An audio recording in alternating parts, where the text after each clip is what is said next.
অটোক্যাডে তৈরি করা যে কোনো ডিজাইনকে আমরা প্রিন্টারে অথবা প্লটারে প্রিন্ট করতে পারি। আমরা নর্মালি যে সমস্ত প্রিন্টিং ডিভাইস দেখে থাকি তা হচ্ছে নর্মাল প্রিন্টার।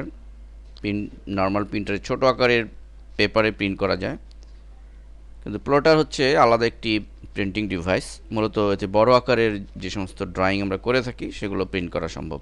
তো মূলত এই প্লটার কিভাবে আমরা প্রিন্ট করব সেটি আমরা দেখব পর্যায়ক্রমে, কিন্তু তার পূর্বে প্লটার কীভাবে ইনস্টল করতে হয় সেটি আমরা এখন দেখব এই অধ্যায়। তো এর জন্য আমরা চলে যাব ফাইল মেনুতে এবং সেখানে রয়েছে প্লটার ম্যানেজার। তো প্লটার ম্যানেজারে ক্লিক করব। ফলে প্লটার ম্যানেজারে ক্লিক করার পর আমরা এখান থেকে অ্যাড এ প্লটার উইজার্ড এই বাটনটিতে আইকনটিতে ডাবল ক্লিক করব।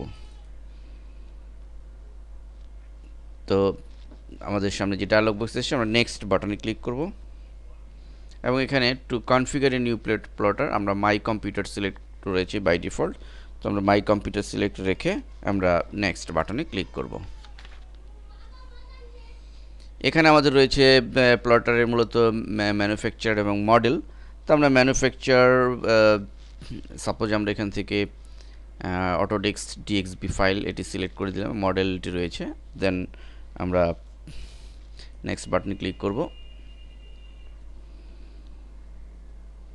এরপর আমরা পুনরায় নেক্সট বাটনে ক্লিক করব এবং এখানে আমরা পুনরায় আবার নেক্সট বাটনে ক্লিক করব। এখানে এসে আমরা প্লটারের যে কোনো নাম দিতে পারি, তো অথবা যেটি রয়েছে সেটি রেখে আমরা নেক্সট বাটনে ক্লিক করব অ্যান্ড দেন ফিনিশ বাটনে ক্লিক করব।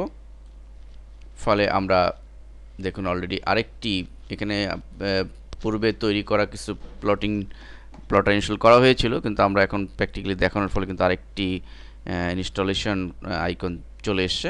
তো এভাবে আমরা প্লটার প্রথমে ইনস্টল করে নিব। এরপরে প্লটারের মাধ্যমে কীভাবে প্রিন্ট করতে হয় সেটি আমরা নেক্সট অধ্যায়ে দেখব।